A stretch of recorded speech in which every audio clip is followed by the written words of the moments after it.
Hello, hello, and welcome to all of you beautiful soul sisters. Thank you for joining me here today on the Heart of the Soul podcast. My name is Amana, and I'm so happy that you're here. This is a space where we explore what it means to be wild women walking upon this earth, connecting about that which unites us all through the ancient ritual of storytelling. It's my hope that soaking in these stories will bring you closer to your own innate knowing and center you into a more embodied and alive version of your beautiful, unique self. Today is Monday, July 22nd, 2024, and I am thrilled and nervous to have the epic Lighthouse Emilee Saldaya I, creator of Freebirth Society, here with me today. Emilee, you creating this Freebirth Society podcast has completely changed my life for the better, and I will forever be grateful. My son, who's 7 now, was just a baby when I first heard your podcast as it was beginning. And even though my own maternal grandmother, gave birth to my mother unintentionally, unassisted, and I had been in the birth world for a number of years, I still hadn't heard or understood what free birth was and why a woman might choose it. So I've just felt so inspired by you through the cosmos. I felt the liberation within you, and that has inspired it within me. I am in awe of all you have created in these short years, the schools, the membership, the podcast, your festival. I'm just, so excited to have you here. And I wonder if you want to just take a moment and introduce yourself in whatever way feels good to you now. Sure. Thank you so much. Yeah, I love being connected to you as well. Let's see. I guess a quick intro would be just most importantly to name that I've been attending birth since I was a teenager. It all found me very young, and it was in the system, and I attended births for a decade in every setting, including accidental unassisted births, which were not chill. Those were very scary for the parents. The ones I was at. Anyway, and so I did that as a doula, wearing the hat of a doula. And then in my later years of that decade, I was a very busy medical midwife's assistant, kind of unofficially apprenticing under her. I started and stopped several medical midwifery programs throughout my 20s, and just was really devotedly on the birth path. And also a quick summary would be that it never quite felt right. Not the attending, but the abuse and the sabotage and the interventions and the manipulation. And that was really being done in all settings, including home births with medical midwives. Though at the time I didn't call them medical midwives because I didn't know that there was anything else, right? And so, it turned into a pretty dark night of the soul after about 10 years. So we're talking, hundreds and hundreds of births and loving women through this rite of passage. And I think what's interesting to note here, and why what FBS has done is so helpful and important, one of the reasons is, as a very busy, devoted doula and medical midwife's assistant, I couldn't find anyone to help me figure out what I was going through. And what I mean by that is when I turned to my mentors or my doula sisters and talked about the horrific births, the secondary trauma, the ways in which I was haunted by what I had seen or even participated in, I just was gaslit. And man, in all sorts of different ways, I was really shut down. And that's part of why I think I did it for so long. I know it's part of why it took me so long to jump ship. And I just didn't have the language for what I was. Two things. I didn't have the language. That's one aspect that's really important. That's now changed. But I also literally had no idea what else was an option, right? Because the only path that I saw was birth work inside the system. Birth work outside the system, in my awareness, didn't exist. It actually didn't exist. It wasn't something I was actively not choosing. It was not on the table. No one I knew was doing it. Um, yeah. And so that brings us up to right around the time that I want to bring my own first child in. And again, the kind of the short version is I have this epiphany in realizing that I have attended births with every single, certainly every single medical midwife in Los Angeles, and then with most of the OBGYNs. And I realized one day in my kitchen that there was no one that I would be comfortable bringing into my birth because I had seen what they do. And I had been to enough of them that it was more than just one, right? Like maybe they're fine at one birth, but then you go to three more and you're like, oh my God.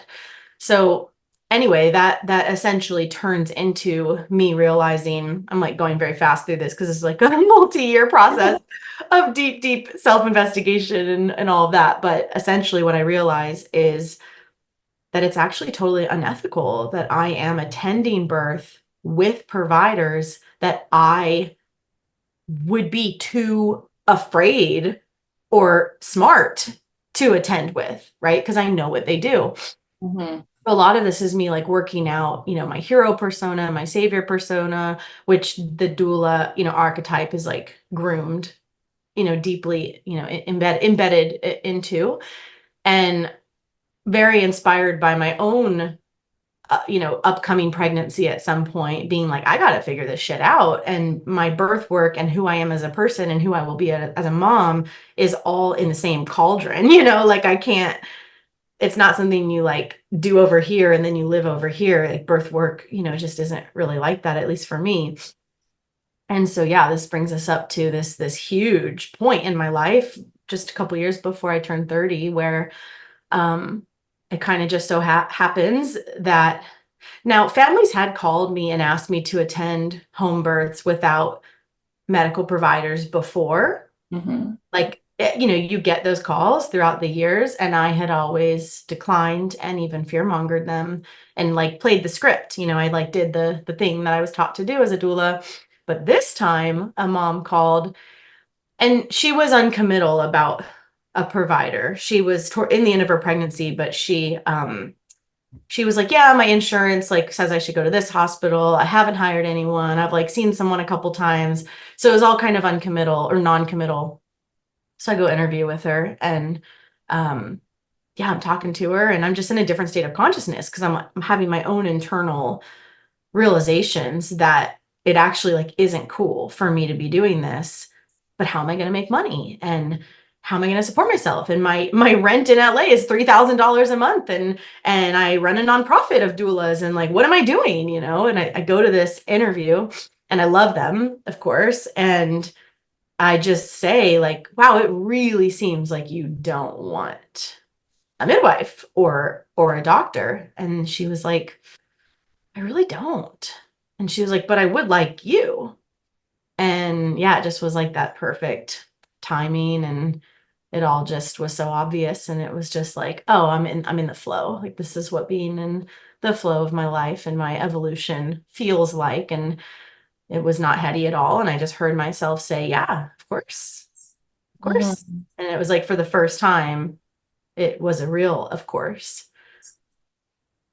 Yeah, And I mean, language is so important because, yeah, like if you don't have the language for it, how do you define right. it or express it or like how, like you are the one who taught me free birth, the word free birth, and a medical midwife, and authentic midwife. And I'm wondering for you, like, how did you come across free birth? When did that come into your realm?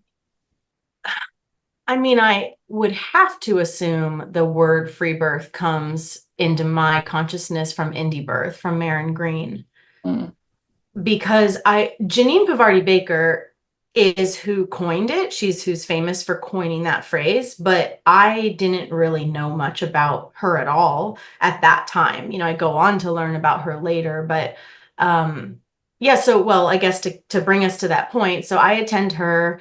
Um, it's amazing. It changes my life, and it's like the first time I feel like I'm seeing real birth. Like that's a very different experience. Mhm. And wild birth, is very different. And so then it kind of just starts to happen like that, and I get more clear on what I'm doing and my boundaries, but I'm doing this very quietly and very underground for a while before Freebirth Society. And in that time, I'm like, surely this exists. Surely other people attend in this way. Surely this isn't dead like how it's pitched as a birth worker in the system. And so that's when I start to Google around, and there's a Facebook group around unassisted childbirth and like that. I find like maybe Laura Shanley's book. So I don't know like the first time I heard that phrase, but the Indie Birth podcast way back then, maybe this is 2015 or something, yeah, was helpful to presence that there are women critiquing the system. There are women attending unlicensed. Now, her story was she was a licensed midwife, medical midwife that then surrendered. And so it's a little different than my story.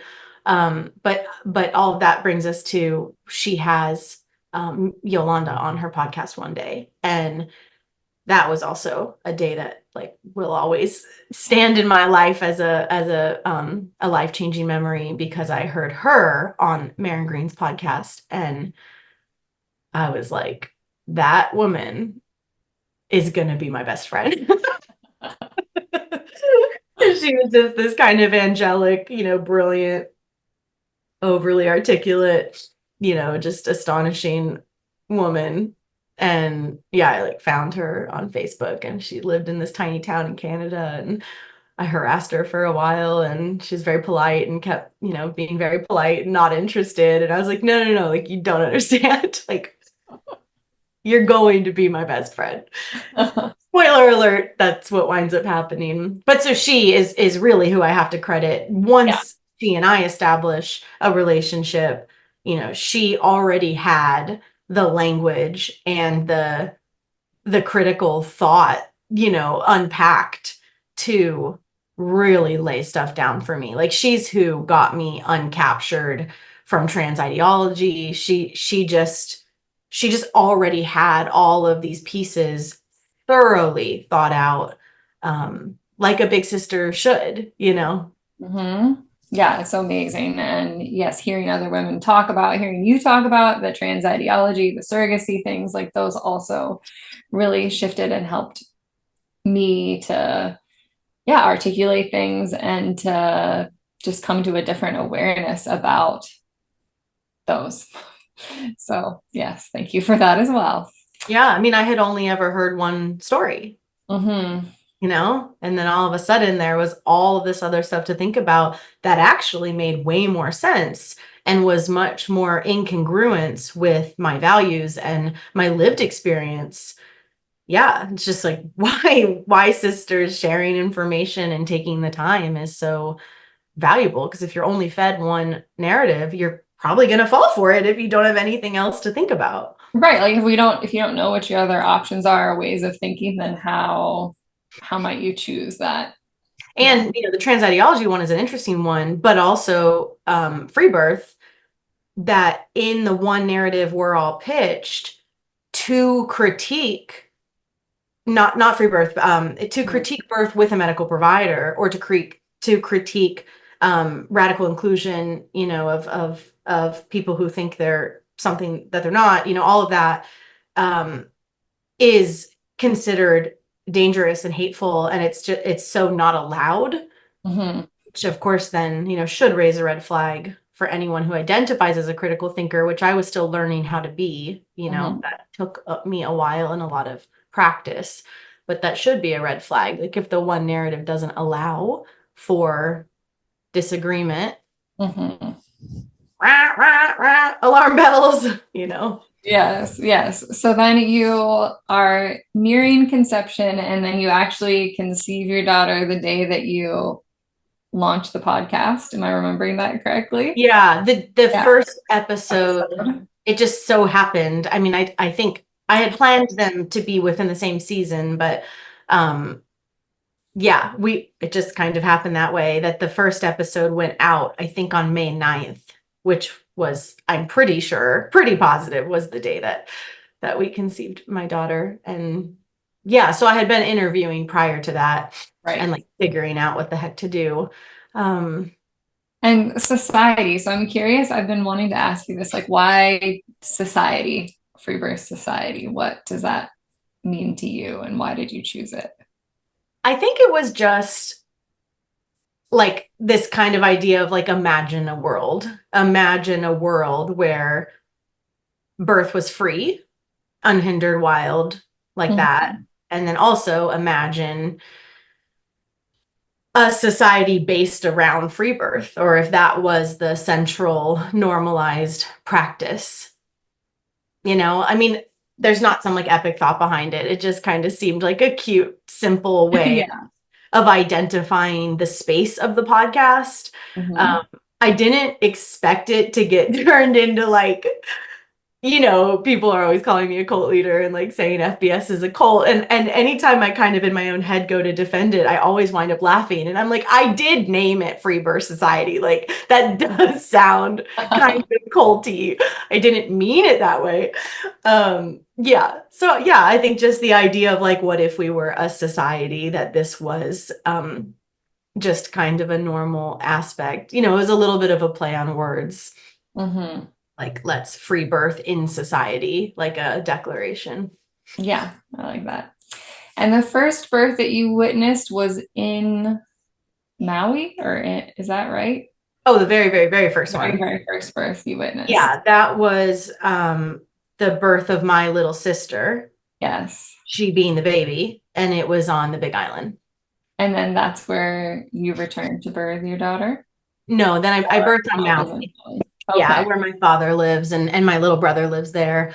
Um, but my father at that time, many, many years ago, 20 plus years ago, was living on Big Island with the woman he was with at that time.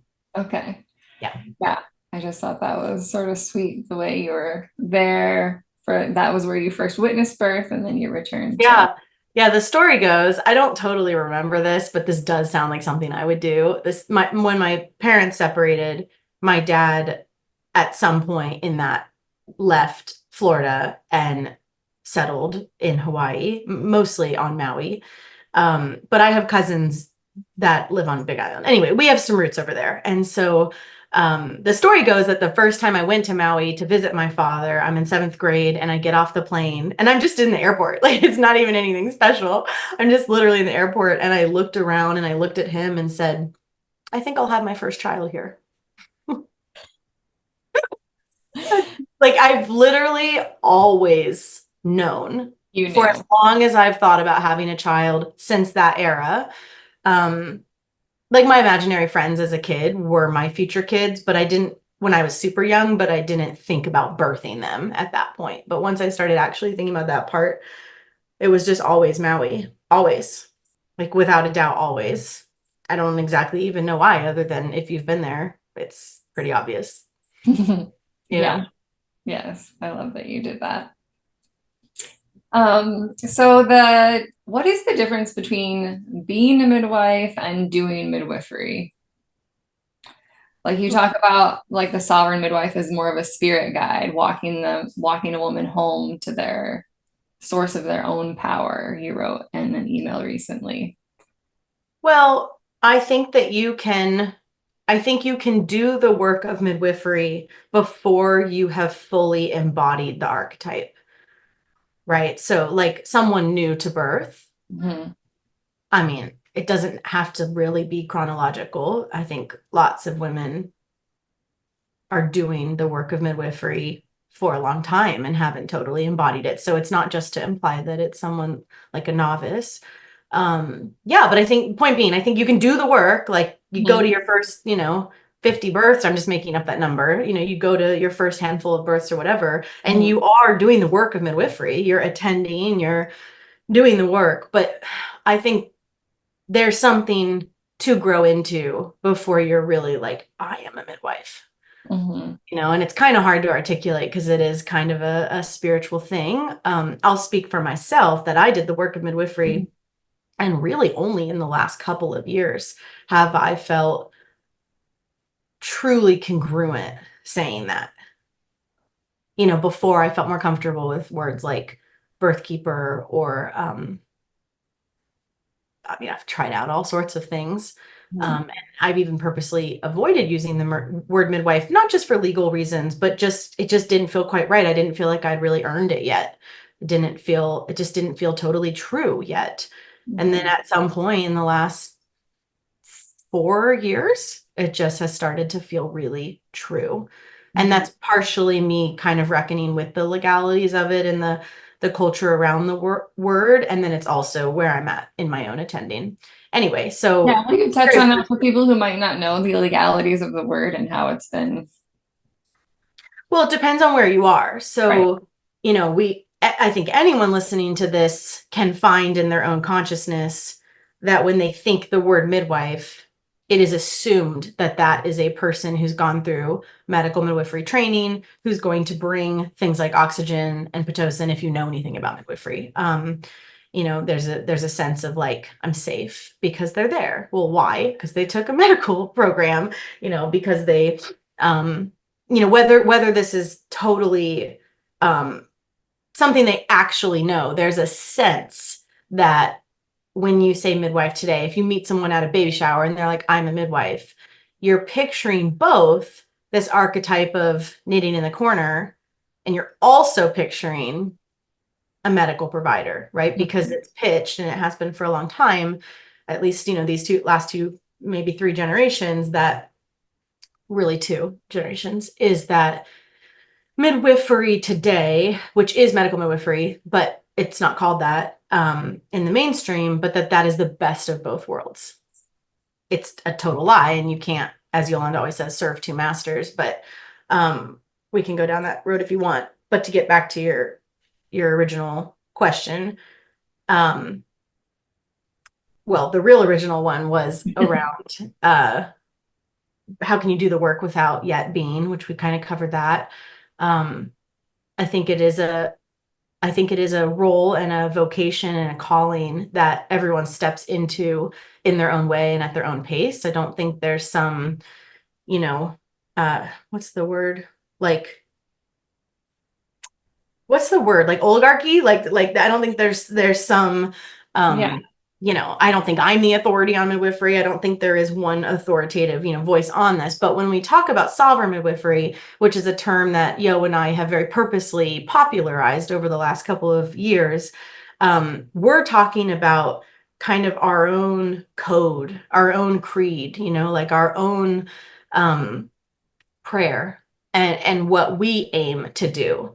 It's like a code of ethics almost. And there's a lot to say about it, but part of it, you shared from that line, like, yes, of course, there's a spiritual guide element to it, but first and foremost, you have to be sovereign Hmm. in order to get into the deeper layers of the code, of the I think kind of required ethics of midwifery. You first have to be sovereign. But it's important to say when I kind of roll that out that there's, of course, probably plenty of sovereign midwives who suck, and who are also ruining births and sabotaging births. And I just coached a woman who had an unlicensed midwife who brought all this stuff and ruined her birth, like you got to be careful with these terms and what they mean because they're highly subjective. And so yeah, I think that's an important thing because I don't ever mean to pitch this like, oh, sovereign midwifery is perfect. And anyone who claims that title is what we're talking about. It's like a living vision, it's a living prayer when we're talking about it to try to help craft where I want to see us headed. Hmm.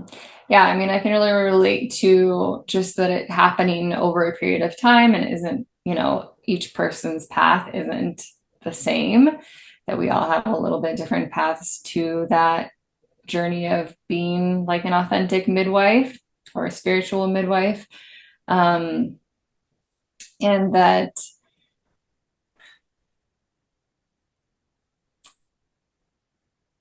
what do I want to say about that? I sort of lost my thread, But but you had also asked about the co-opting of the word, which I could yeah, touch on real quick. sure. It really depends where you live, but I guess kind of what I was trying to say earlier is the first thing we have to presence is that we all have some conditioning around the word equals medical provider, which is kind of wild because it never did Right. for forever, as far as I'm aware. That's a very recent, program that we're all running until we're not. So in some places, like in Canada, it's really a word that has truly become owned by the government. So what I mean by that is if you were to use the word and not be a registered, a stamp approved midwife, you could get in trouble. You could get hunted, so to speak. You could potentially get a legal suit brought against you. Mhm. So it's tricky business, this word, because the powers that be have been so successful at making that word be synonymous with medical provider. Then when you use that word and are not a medical provider, you could potentially be in the waters of looking like you're practicing medicine without a license, Mhm. which is so interesting because a true midwife wouldn't be practicing medicine. They would Right. be completely uninterested in that. That's a very new paradigm that is quite sick and perverse, quite frankly. So yeah, we really encourage our students to, of course, learn about the culture and the legalities in which they are in, because every state is quite different.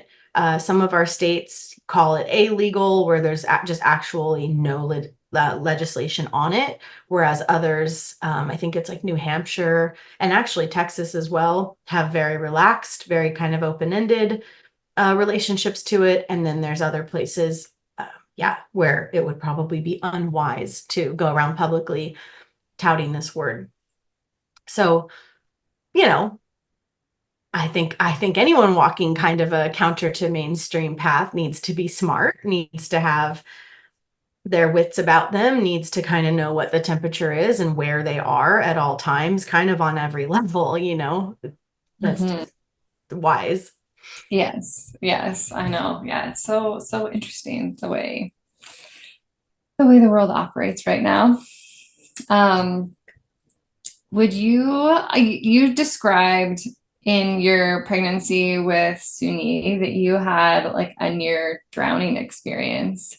And I wanted to ask you a little bit more about that and whether or not you um, align that with, like, do you call that a near death experience for you or just, you I know, mean, I was gonna die if yeah, I didn't, like, I was beginning to drown, but I wouldn't call it a near death experience. Yeah, I think if I had stayed on that track, we would have gotten there. You know what I mean? But I yeah, actually just was listening to a podcast about near death experiences and like the commonalities around them and all of that. And it didn't get that it didn't far. get that far. No, thankfully. Yeah. Yes. Yeah. We were living in Northern California and it was just so hot. And I was in the early parts of my pregnancy, maybe 14 weeks or so. And, that's a funky time. I mean, all the stages bring their own stuff, but that was a heady time for me in a wild pregnancy because it was kind of post symptoms and pre movement, Mhm. and so that was just a time where I just got in my head a lot of, am I even really pregnant and how do I know? And yeah, it was great, it was a great smack into can you be here? you know, and Mhm. all the control stuff that comes up. So anyway, I was in that phase and we went to the river, cold, cold, cold, cold river, one day. And we had already done these rapids quite a few times in our tubes. Um, and I felt fairly comfortable doing them, but it just went wrong this one day. And I was in my tube and Johnny was in his ahead of me. And I just hit the one of the rapids wrong and it flipped me. It just happened so quickly and it just flipped me. And before I knew it, I was upside down and the thing was on my head. And, it's so fast. You're in a fast moving white water. And it wasn't a white water, there's like levels this was not like a crazy one. It was totally enough for people to just go tubing in. Um, but it was running quite fast. And so, yeah, it flipped me upside down. And before I knew it, I was in the water, and I just had a second before I started running into the boulders. It's just a very rocky area. It's not where you want to be. And it just whipped me so fast. And yeah, I mean, I guess really all that happened was I realized he was gone. Like there was no one around because he was ahead of me. So I realized pretty quickly, like, I need to get out. This is very strong. I'm not a particularly good swimmer at all. I'm like a classic dog paddler. I never got into surfing or anything where you like have to learn how to swim really well. So I'm not a strong swimmer, and I'm scared, and I don't even really have my wits about me. And I just kind of realized, oh, this is very serious. I did grow up in the ocean, and I've been, pulled in plenty of riptides, and I've fallen down through some waterfalls. And, I grew up in Hawaii and in Florida, so I'm not like new to the water. Really just familiar enough to know how serious this was. And yeah, so really all that happened was I get pulled through, and I realize I'm like gasping for breath, and I realize that there's one last rock that I could maybe get to before I lose like a good plan, because the next phase there weren't really any rocks, and it got like above water, and it got even worse because you're supposed to kind of bow out at this certain point. Anyway, so I see this rock, and I'm like, okay, like I either live or die. Like, this is a live or die situation, and I'm gonna swim as hard as I can. And I made it, and I was fine, of course, but a little beaten up. I had some like bruises and scratches and stuff. But the interesting part about the story is we go home, and I'm just kind of coming back into my body. And of course, I'm like, is the baby okay? And how do I know? Right. And doing all of that very normal questioning. And I turned to Johnny, and I was like, if I were to ever get an ultrasound, this would be the time, because I can't feel movement yet. You know, I've already been tripping, and this would be the time where it would be so cool to just know that there's a heartbeat. Not that a heartbeat would necessarily tell me if they're okay, right? And like untangling that heartbeat doesn't mean okay, it means heartbeat, just means what it Right. is. Heartbeat in that moment. In that exact moment, yeah. And so he went and did something. I was alone. I got my yoga mat out, and I just sat and cried and just felt a lot of fear and a lot of unraveling. And I just was sitting there and like holding my womb, and I knew I wasn't really going to get an ultrasound, but I wanted to give myself the space to play and fantasize and explore. And that's so important, right? To get to those edges and really, yeah, allow yourself to go there. And I had this beautiful, realization that um it's only going to get more scary, really. And that this was actually the safest time for my child, as it's inside of me in the early phases of pregnancy. And I just kept like telling myself, like, what about when she's 16 and she's in cars, and there's like dudes, and there's drugs, and who am I then? And so I really got to this place in my own exploration that I was at this crossroads, probably the first of many, where I got to choose how I, let's say, mothered, and did I want to do it in this really fear-based, controlling, like clamoring for some sense of something, or could I just sit in my own discomfort and see what, the gifts of that were. And I have a really long history with meditation and all of that. So I like know that space. Yeah. And that felt really, really helpful, and definitely shifted my relationship to the wild pregnancy, I think, in that conscious choice of, and kind of the humor of like, this is the safest that my kid's ever going to be. What about when they're out of my eyesight? What about when they're with other people? And when they're, oh my gosh, I mean, eating food, they could choke and da da da da da da. Like, life is scary if you see it that way. And the truth is, I don't see it that way. I just don't. Life is life. And There's really not much more to say about it. So yeah, that was the gift in that super scary experience. Hmm. Yes. And so I feel like what I was trying to think about earlier before is just that being with women or like midwifery with women that for me, and I feel like for you, what I've heard you speak about is that it's been sort of like a lifelong calling and that you've been, connected with babies and women you're for a long time and you were talked about in California, you were initiated into women's circles and had other women in your sphere and that happened with me as well, but it feels like that happens. It's not just in birth that we are with women or serving women, that it's throughout kind of the maiden into mother and beyond that. I wonder if you might share a little bit about the rite of passage of become maiden into mother. I know you took a specific like maidenhood trip and that you really were consciously stepping into it and how I feel like we don't talk about enough how transformative that journey is and how we never go back or we can only go forward.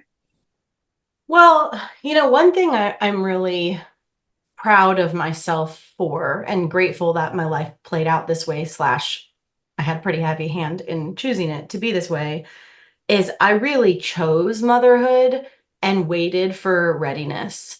And there's, that classic thing everyone says, like, you're never really ready. And that's total bullshit. I was so ready. I got ready and I was inspired to be ready for a long time. Mhm. And, I think about, I was in an abusive relationship for 3 years that was very addictive and very, yeah, very addictive.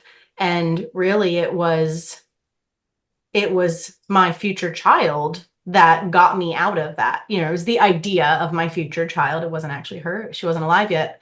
I do think she was with me for sure in spirit because she was already coming to me in dreams. And yeah, the really realizing, well, the story actually goes that the night I left, he had been violent again and was sleeping with my keys under his pillow Hmm. and my laptop. And I was going to do what I normally do and go sleep on the couch. And I did. And I had this dream. And the dream was, I mean, it changed my life. It's pretty crazy. But the dream was I woke up in our home, this little bungalow in the mountains of LA. And it was in the real home that we lived in. And I was looking for her. And there was this reoccurring thing with her until she came that ever since I was 18, that I couldn't remember her name in the dream. And the dream was about me trying to find her name and figure it out. And so that was happening. And I was looking for her and looking for her. And I knew it started with a and I couldn't do it. And I was like, Cindy? And I was like trying out all these names. And anyway, so I find her in his music studio and she's facing the closet. So I just see her from behind and she's maybe 4 or 5, maybe 5. And I'm like trying to call, but I don't know her name. And so I go and I get her on the shoulder and I turn her around and she looks up at me and she is not well. She has like dark circles under her eyes and her hair looks not good. And she looks at me dead in the eyes in my dream and says, "Don't betray me, mama." And then I wake up and I was like, what am I doing? Like, what am I doing? Who am I? Am I fucking kidding myself? Like, what? I'm going to get pregnant with this dude. Like, no. And it just was so helpful to just do that final rip. And I went into our bedroom and I fished the keys out while he was asleep under his freaking pillow. And I left and that was it. And it had been many lifetimes trying to figure out how to say no to that whole thing. It felt like, but anyway, that dream is what did it. So I share that because yes, my connection to my children and my clarity on my path towards motherhood has been with me for as long as I can remember. And it's, obviously taken different stages and phases as I've grown up, but choosing Johnny and taking our time and having all the conversations and all the stuff. I mean, just airing everything out. It was all so inspired by assessing if I wanted to genetically marry this person for the rest of my life, you know? And yeah, I mean, one of our very first conversations as we were falling in love was naming all of our flaws and all the ways that we're like fucked up and gross and like all the ways we've ruined relationships and just naming it all. Um, yeah. So in that, my point being that I really was inspired to create a life where mothering would be easeful and not stressful. And that did mean I needed to make a lot of changes before I became a mom. I didn't want to live in LA as a mom at all. It's so overstimulating, it's so intense, and you kind of have to become energetically quite shielded to live around that many people and that much noise and traffic and all of that. And so that was a really big deal, is leaving the city and changing ways we were making money. And yeah, just required, it asked a lot, but I knew like it was why we were here, is the whole point. It's like the next fun thing we're doing. And so to take it seriously. And the other piece, obviously, is I'd been attending birth since I was 17 and working with families even younger than that. Um, and so I had no fantasy about like what it was like. Like I worked with mothers who had new babies and who had babies and toddlers, and the husband's not around because he's working his ass off to pay the mortgage, and how disconnected it easily can become, and the stresses and the loneliness. And I saw it all. I had seen it all for over 10 years. So I felt like I had a very amazing roadmap of what worked and what didn't by having had the privilege of being invited into so many families' lives during this time. Mm-hmm. Yeah. And then, so you're maiden into mother yourself.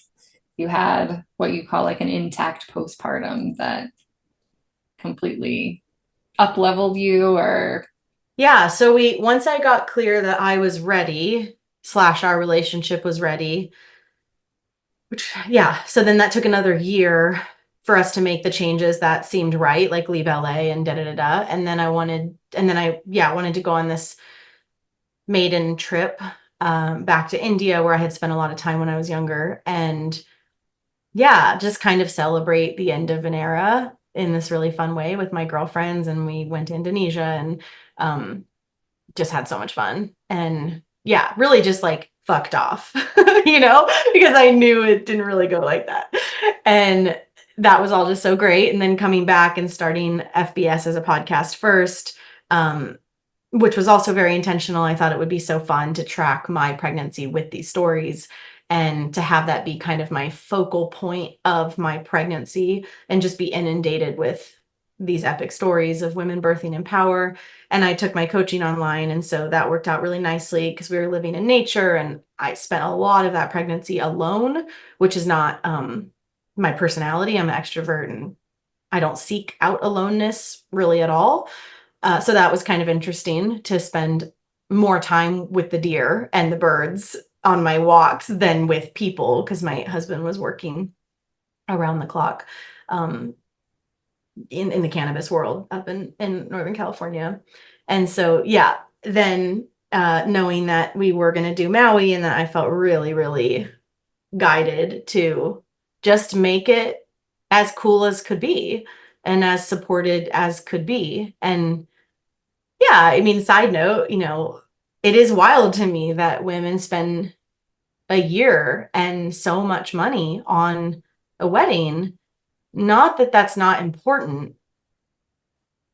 Whatever, that's fine. I spent money on my wedding too, and it was wonderful. But this is like this forgotten time, which is really strange. mm-hmm. And I get that women get caught up in the consumerism and the performance of it. I get that. But also women are smart and very capable of on some level they know it's important.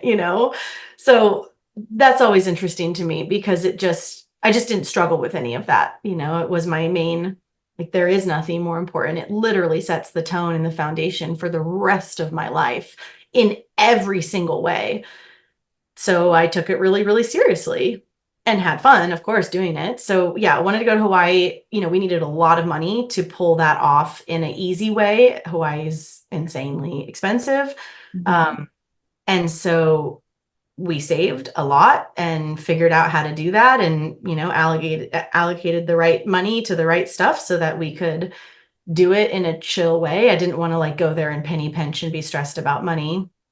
That didn't sound fun. So yeah, we just totally figured it out. And again, this was like a multi-year plan. It wasn't like someone just gave us 60K, like we figured it out and we made a lot of changes. And yeah, I'm very proud of how we just pulled it off so well.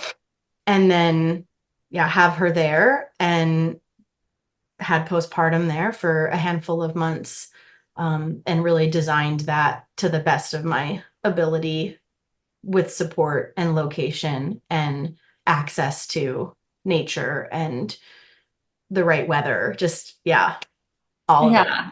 Yeah, I feel like so many women just don't understand how important also that postpartum part is, and having Almost no one. being supported, that mom needs everything baby needs. We need people around us, people feeding us, holding us, caring for us, so that then we're also caring for our babies. And, to be honest, I didn't really know. Like I obviously had a sense, but when I actually went through it, I was like, oh, I had no idea about the like consciousness upgrades that it was gonna give me, and the healing and the sensitivity and the artistic, Creativity. epiphany. Yeah, like I didn't really get any of that stuff. I just knew postpartum can be great or it can be horrible, and you need some basic things, for it to be awesome. And I wanted as like slow and calm and gentle of a start for the three of us, so that, I mean, because I knew it was precious, but I didn't know about the consciousness upgrades or the psychedelic like altered state and how you could extend that, all of that cool stuff. Yeah, I mean, it can be hard. Even someone describing something like birth to a person or postpartum, you can describe it till the cows come home, but actually experiencing it is a whole different. Same with birth. I mean, Yeah. I had seen hundreds of births, including wild and sovereign births, and I was very surprised about how psychedelic and altered it was for me. Mhm. I just like I've seen it, of course, but you could watch someone eat mushrooms. It's a real Yeah. different than you doing it. So that was for some reason I was very surprised by having been so familiar with it as an outsider, how Yes. different, the little things like the door creaking, those little things that are just like, wow, like I could be traveling the cosmos and hearing one thing would bring me back into the room or into pain, or whatever. I didn't know it was that psychic and sensitive. Yes, yes, I would say the same. That yeah, after attending many births before my own birth and my own birth, it was just this blown open experience of understanding how it really was. And then having multiple birth experiences. And I know you've birthed now your daughter and your son, and that those were very different experiences, that one lasted a few days and the other one a few hours. Is there anything you might want to share about just how you hold those two experiences, or how different, or how it was to have that second experience? Did you anticipate it was going to be more like your daughter's, or how was Really didn't have any, I didn't even really think about the birth that much that? Mhm. with my second, uh, Yeah. which I think is very common for second time moms. Yes. We were settled, we were here, in the time between the two births, we had settled on this beautiful acreage out in the Blue Ridge Mountains and like had it going on here, like really rooted, really, really good. And so I felt like I had all the core pieces, yeah. So I didn't really think much about it. Um, but that being said, it really, the level of excruciating pain that I experienced in that birth, yeah, really took me by surprise because I didn't experience what I would call pain in Sunier's birth. Mm-hmm. Yeah, of course it was like intense, and I made up stories that, like I made it dramatic and I like had challenges, but it was never actually about the physicality of it. I made up stories about the length and things like that and wanting to be done and all classic stuff, after 24 hours. Most women do this. Yeah. Um, yeah, but the physicality of it just really wasn't anything I felt like I couldn't keep up with. Yes, of course, like the Ring of Fire, I was like, oh wow, but that's so short, it's such a short time and nothing you can do about it at that point.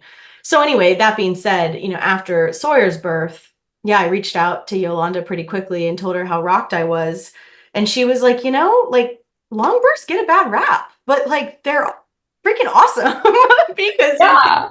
get so used to it and like it can be so integrated in this way that of course, lots of women have 6-hour births and don't experience what I did. Sure. So I'm not saying it's a sentence, but for me, for whatever reasons, some I think are physical and then the most of, would of course just be my own commitment to suffer.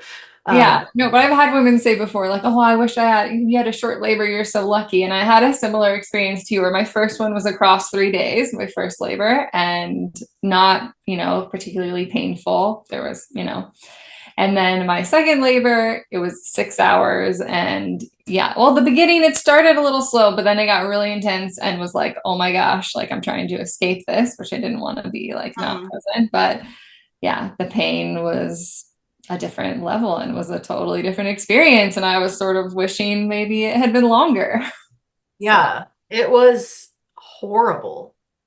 It was really, really horrible.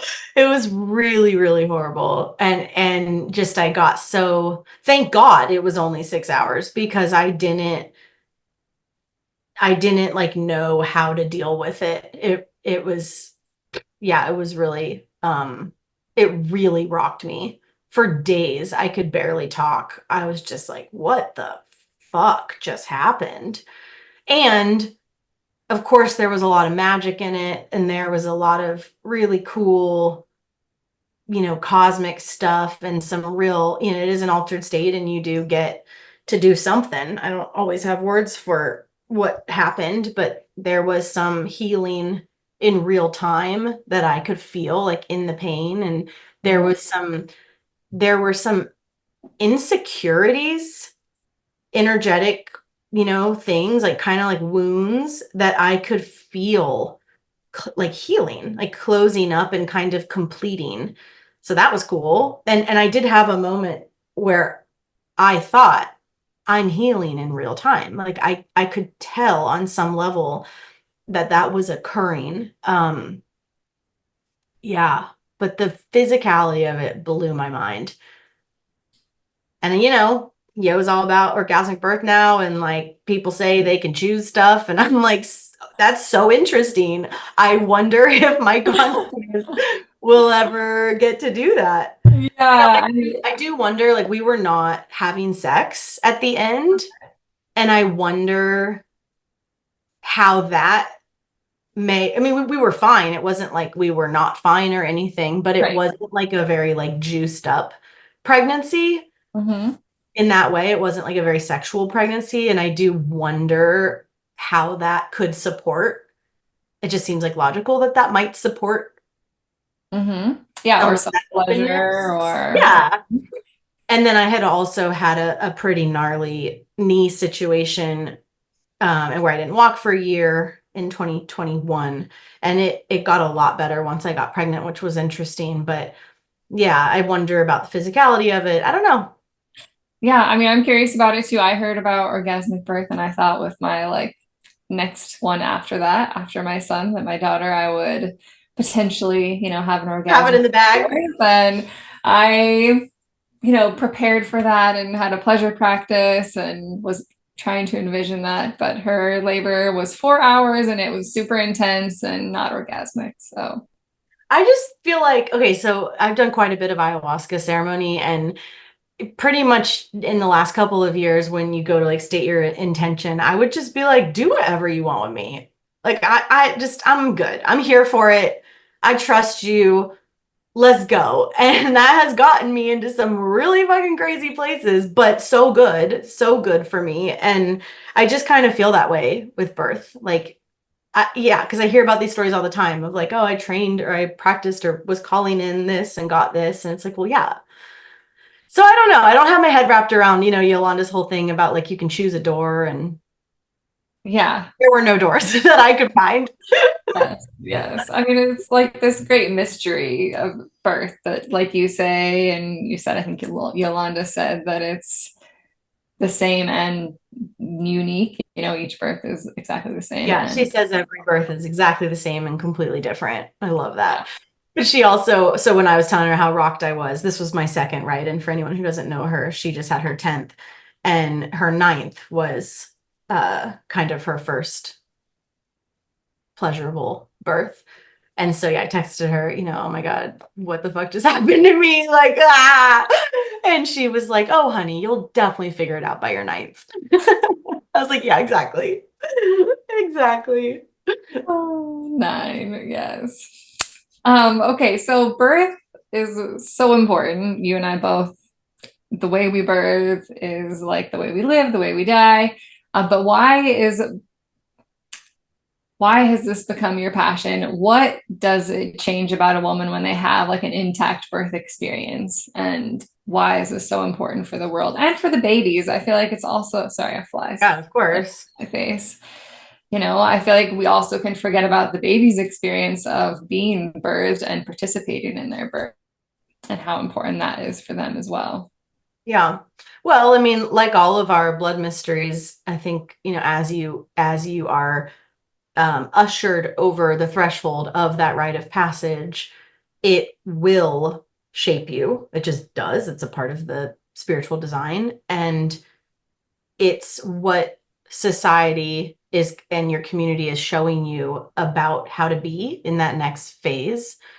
Um, and it basically can make or break you, right? Like if your first sexual experiences of being raped or gang raped, like many, many, many, many friends of mine, many, their first ever experience of a penis near them or inside them was assault and rape or gang rape. And so, okay, like, duh, we don't need to over articulate why that's a massive deal for the rest of her life, right? That doesn't mean she can't heal or she can't learn safety and pleasure. Of course she can, and many women do, but that's a hell of an obstacle as a start, or rather as an initiation. Mhm. Right. And so I think that it's always kind of helpful to use that example because it's so like shocking and upsetting, but it is absolutely adjacent to birth and birth trauma, and sexual assault, in birth is very real, very rampant, actually completely normalized, even in home births. And so um yeah, I mean, there's so much to say about this topic. Obviously, we could go on for hours about this in a million different directions, but the your birth um, will shape your next, like, it will shape the rest of your life. So let's go to the positive first. So if you emerge from your birth having, like the term you used, let's say an intact birth, these women we know, including us, who are having sovereign births and who are um, out to do something.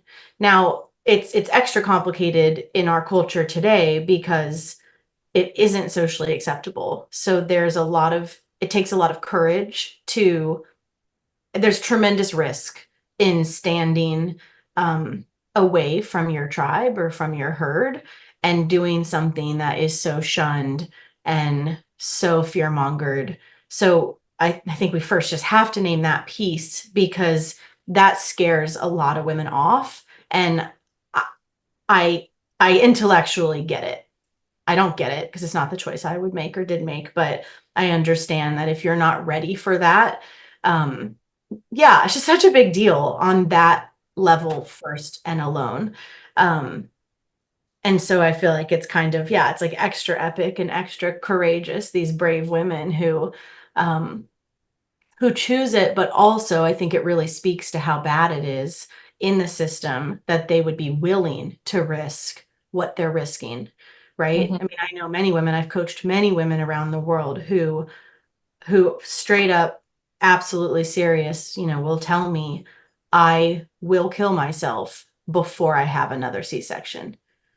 Like, I will not stay here if that is what I have to do. And so again, just like the sexual assault, example, it's like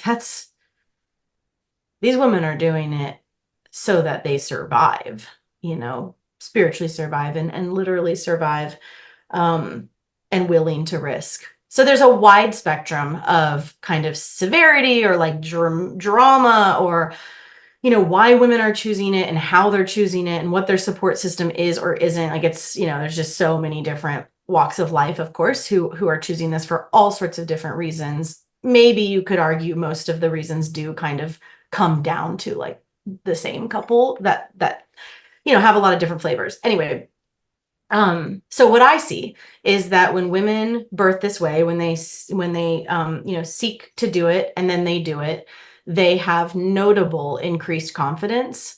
They have notable deeper senses of self and can hear their own intuition, instincts, desires, their own no, Mm-hmm. easier. So, this isn't like a poof, you can do this thing in a vacuum and you're a different woman. It's going to be an extension of exactly who you are, and your exact same life will be exactly there waiting for you when you free birth your baby. And so it doesn't happen in a vacuum. I, of course, know women who stay in abusive relationships or who stay in situations that are not good for them. But I will say it does get harder because they will be more awakened. They will be, and they know it, and I know it. And Yeah. so it is harder to live in a deep level of cognitive dissonance. Mm-hmm. Um, but so what I see is women heal their eating disorders, lifelong eating disorders.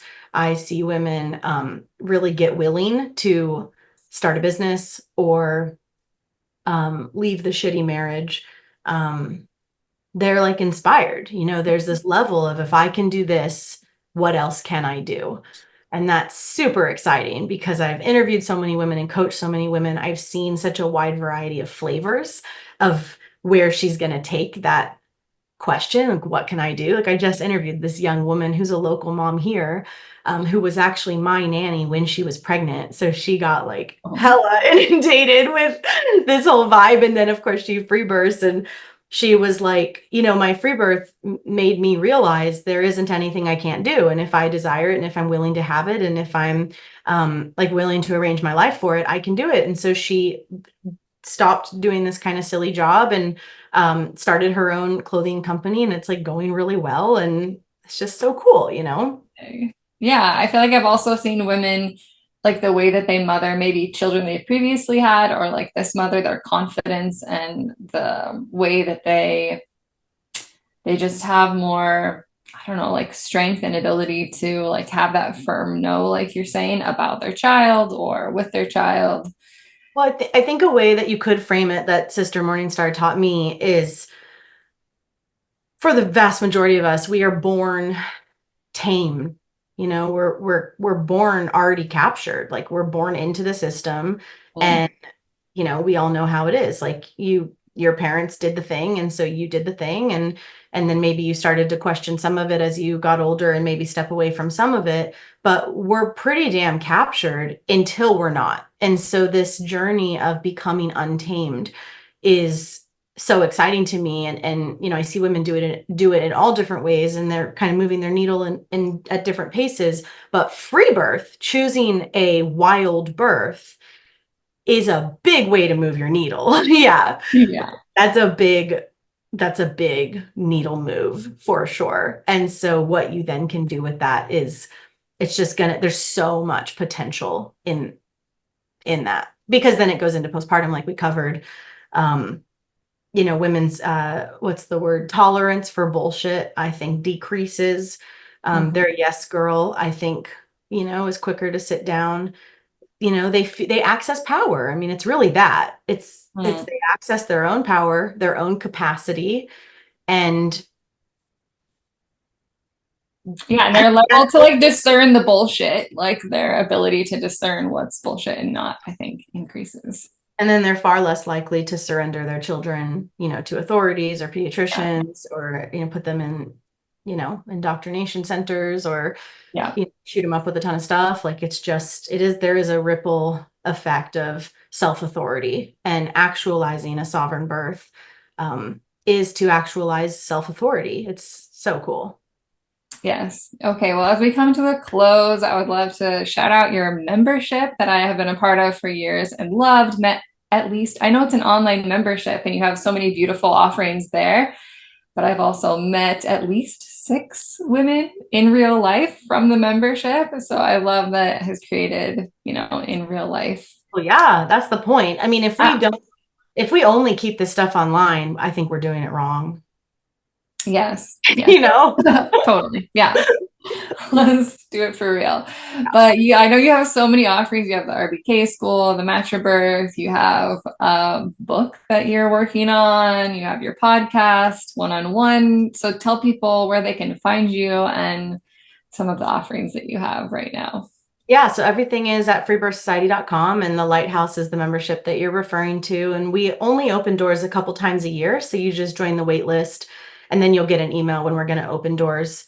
It's kind of a newer way we're doing it that feels really good, so that there's not just like constantly new people coming in, because it is, it is like a pretty high caliber, vulnerable space.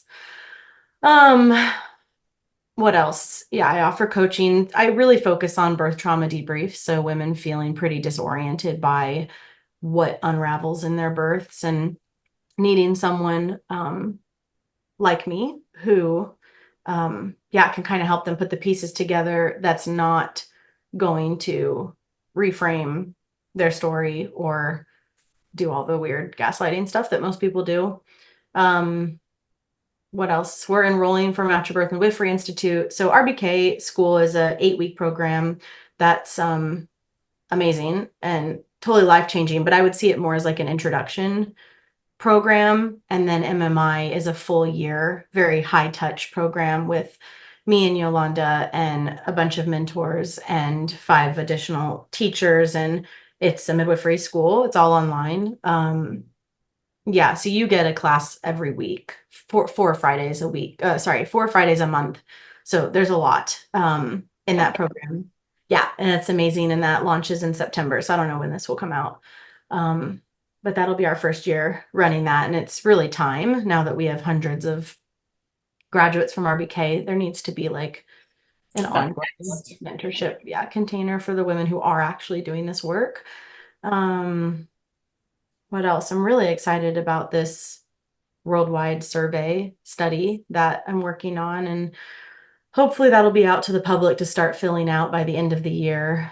And it'll be the first of its kind, really, to collect actual data on women birthing outside the system. And that just is so fun and feels so important, and like could go into so many spaces. And there's so many ways we could use that information and get it out there. So that's all in the works. And yeah, we have our birth stories. Yeah, we'll see. We'll see if I can hit my goal of doing that before the fall really kicks off. Yes. I think you were going to say the festival that happens. Yeah, so we have a solstice. summer solstice women's gathering every June. That's like an amazing women's summer camp for women like us. So that's super fun. We just had it, obviously, because now it's July, and it was so special. And I got so much clarity on how I want to fine tune it and make it even better next year. But it's just such a space for us to come together and just play and dance and sing. And I mean, it's pretty much all we do for 5 days. It's so good. So good. Cool. Yeah, but everything's on my website, freebirthsociety.com. Yeah, thank you so much for being here today and for all that you have given to the world and that you continue to be this amazing, epic lighthouse. Thank you so much. Thank you. I'm glad you're on the ride with me. Thank you. Thank you for tuning in and choosing to spend time with me today. I hope that you enjoyed this episode of The Heart of the Soul. A rating, a review from you would mean the world to me. You can also support this podcast by donating to it using the PayPal or Venmo links found in the show notes below. If you have stories that you would like to share on my show, please send me an email through my website. I would love to hear from you.